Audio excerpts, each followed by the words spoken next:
Alright, I don't know if you noticed, but it's morning now, and I did have to get some help to spread the tank.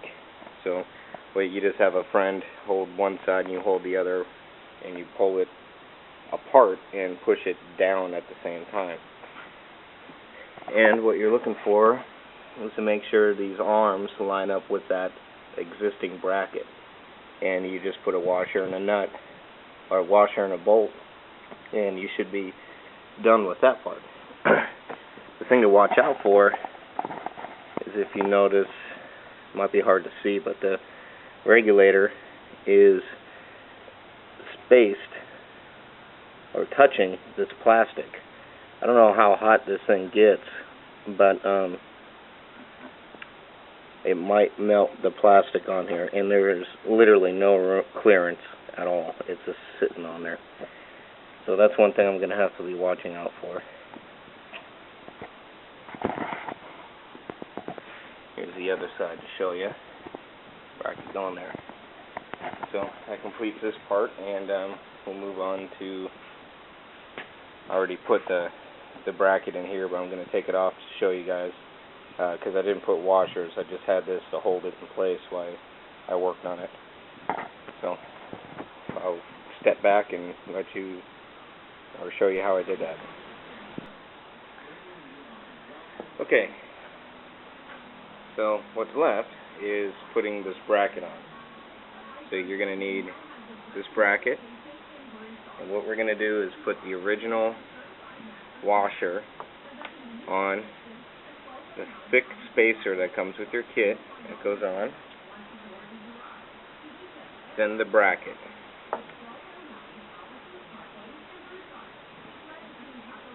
The fat washer. The fat washer. And the star washer. Go on. Then the bolt. Now this bolt is the second longest one that you have in the kit to hold all the stuff on. We'll get that nice and loose. Now, for the top piece, they give you another washer and a little star washer. The star washer goes on the bolt, then the regular washer. Those go on these two holes up here.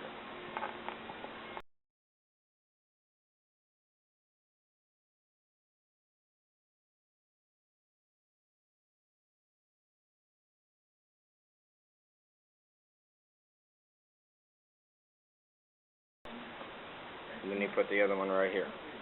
And you tighten all that down, and that should hold the back part of the tank on.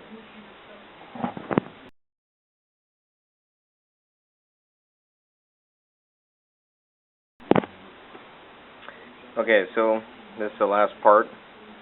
We're on to the fuel line. This is the included fuel line. I already put it on the other side here. Remember, this has dual tanks. Here's your second Petcock. This is the original fuel line. So one thing this kit doesn't include is a fuel filter. And it's not necessary, but it's probably a very good idea. When you buy these, remember to take special note. You probably can't see it on the video of the arrow. That's the flow of fuel, so from the fuel tank to the carburetor. And you notice I have quite a bit of room. I need to use this Y to tie both of these lines together, and then I'm going to put the filter on the Y and into the carburetor. Alright, I put the zip ties on all the connections, just in case. Let's see, I have the Y with this little bracket ran over. Fuel is on. One thing I noticed about this tank that I don't like already is that to turn it off or to go to reserve, it's one way. So let's say we're going on reserve. The handle's facing towards the front of the bike. Well,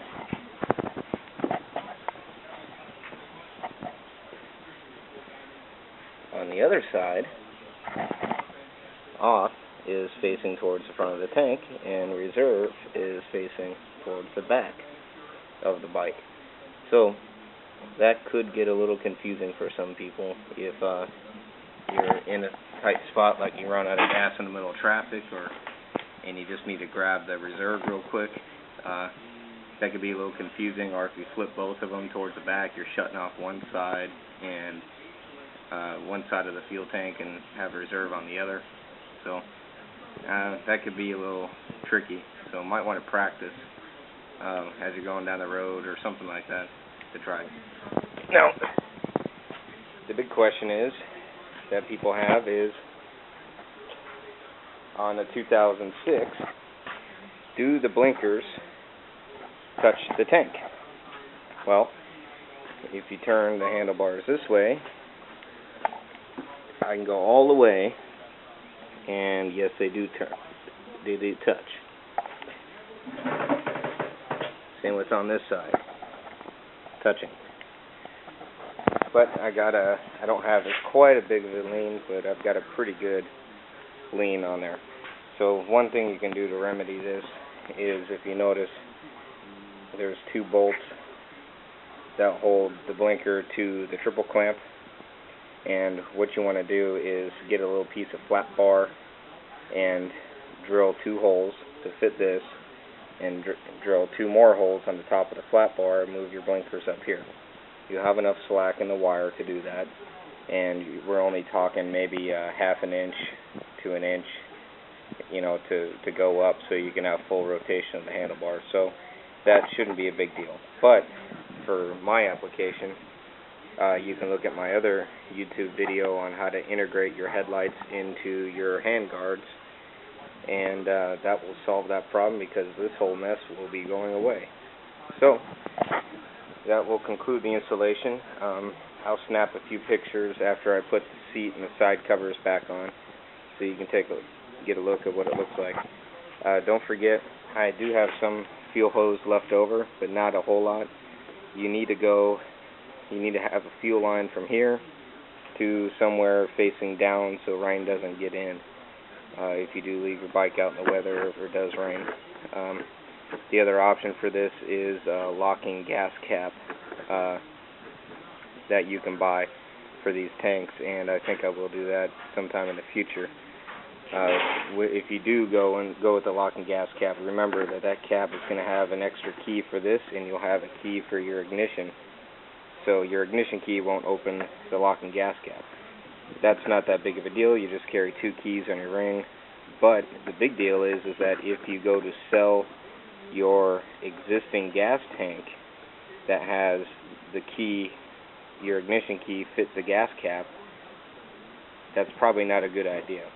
I'm not saying that everybody's out there to get you, but basically if you sell the tank with a spare key to open up the lock and gas cap on the tank, that guy who bought your tank now has a key to your ignition on the bike.